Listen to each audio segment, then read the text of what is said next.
Parte segunda de El Capitán Veneno por Pedro Antonio de Alarcón.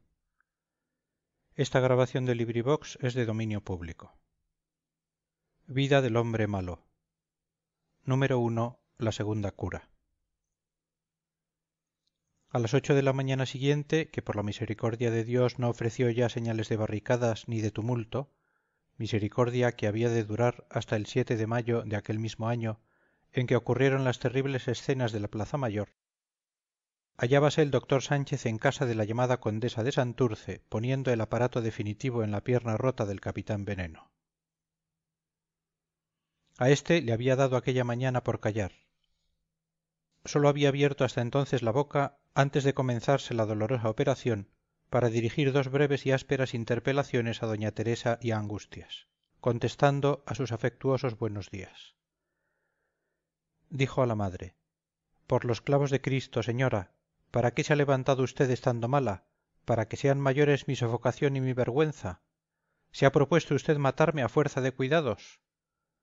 Y dijo a Angustias: «¿Qué importa que yo esté mejor o peor? Vamos al grano. ¿Ha enviado usted a llamar a mi primo para que me saquen de aquí y nos veamos todos libres de impertinencias y ceremonias?»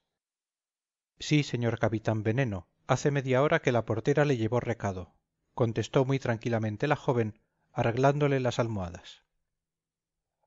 En cuanto a la inflamable condesa, excusado es decir que había vuelto a picarse con su huésped al oír aquellos nuevos exabruptos.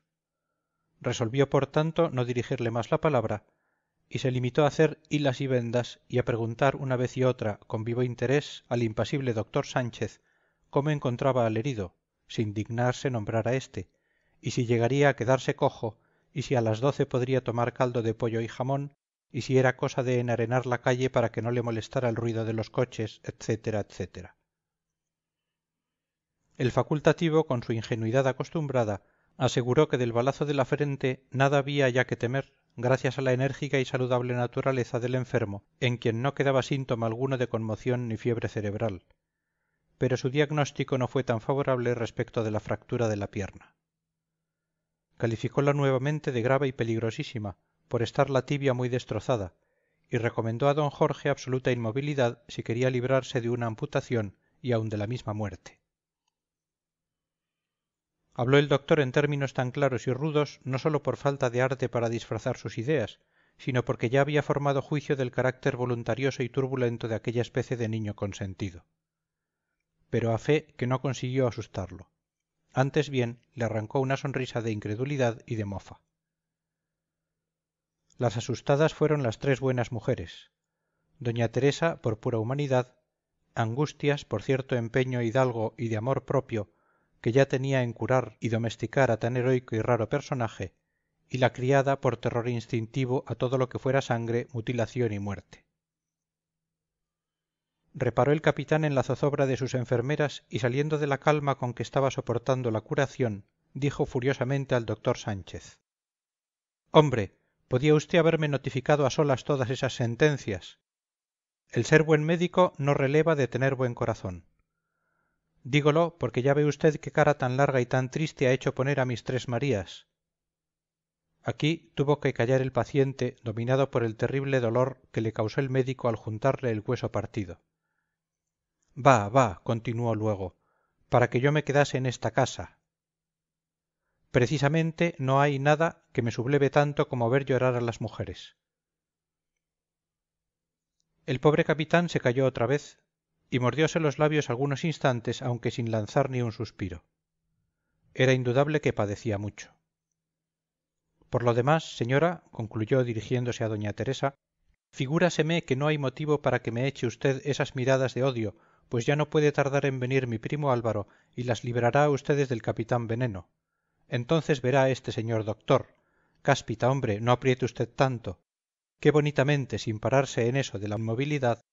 Caracoles, qué mano tan dura tiene usted.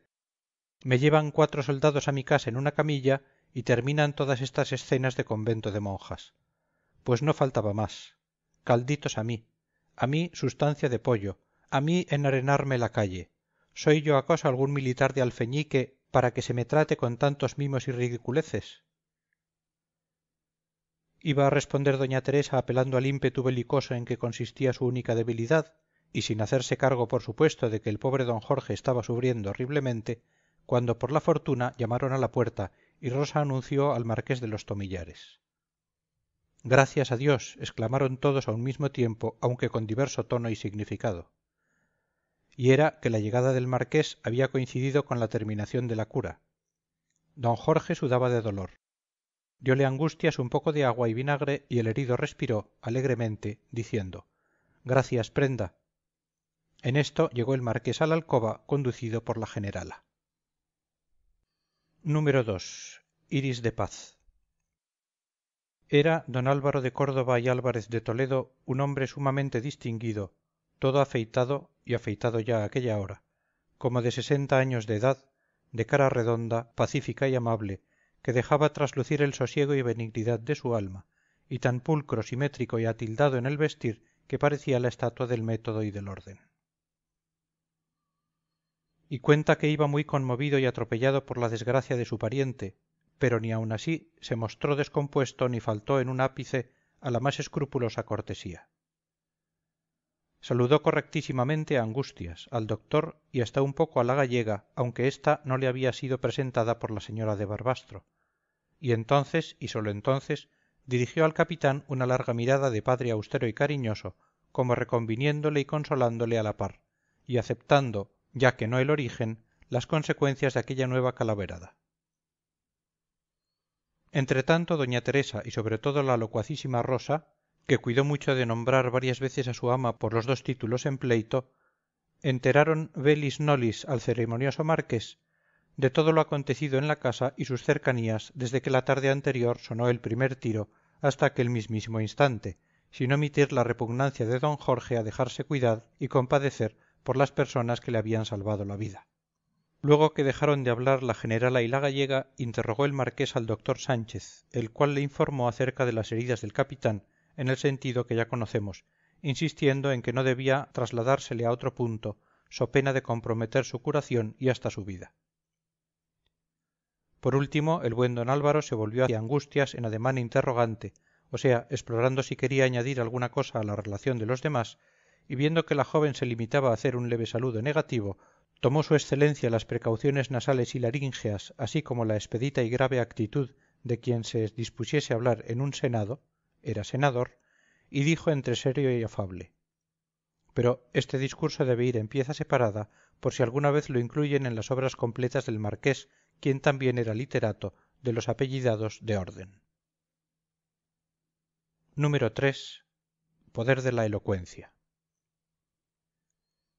Señores, en medio de la tribulación que nos aflige y prescindiendo de consideraciones políticas acerca de los tristísimos acontecimientos de ayer, paréceme que en modo alguno podemos quejarnos. No te quejes tú si es que nada te duele, pero ¿cuándo me toca a mí hablar?, interrumpió el capitán Veneno. A ti nunca, mi querido Jorge, le respondió el marqués suavemente. Te conozco demasiado para necesitar que me expliques tus actos positivos o negativos. Bástame con el relato de estos señores. El capitán, en quien ya se había notado el profundo respeto o desprecio con que sistemáticamente se abstenía de llevar la contraria a su ilustre primo, cruzó los brazos a lo filósofo, clavó la vista en el techo de la alcoba y se puso a silbar el himno de Riego. Decía, prosiguió el marqués, que de lo peor ha sucedido lo mejor. La nueva desgracia que se ha buscado mi incorregible y muy amado pariente don Jorge de Córdoba, a quien nadie mandaba echar su cuarto a espadas en el jaleo de ayer tarde, pues que está de reemplazo según costumbre y ya podía haber escarmentado de meterse en libros de caballerías, es cosa que tiene facilísimo remedio, o que lo tuvo, felizmente, en el momento oportuno, gracias al heroísmo de esta gallarda señorita, a los caritativos sentimientos de mi señora la generala de Barbastro, condesa de Santurce, a la pericia del digno doctor en medicina y cirugía señor Sánchez, cuya fama érame conocida hace muchos años, y al celo de esta diligente servidora. Aquí la gallega se echó a llorar. Pasemos a la parte dispositiva, continuó el marqués, en quien por lo visto predominaba el órgano de la clasificación y el deslinde, y que de consiguiente hubiera podido ser un gran perito agrónomo.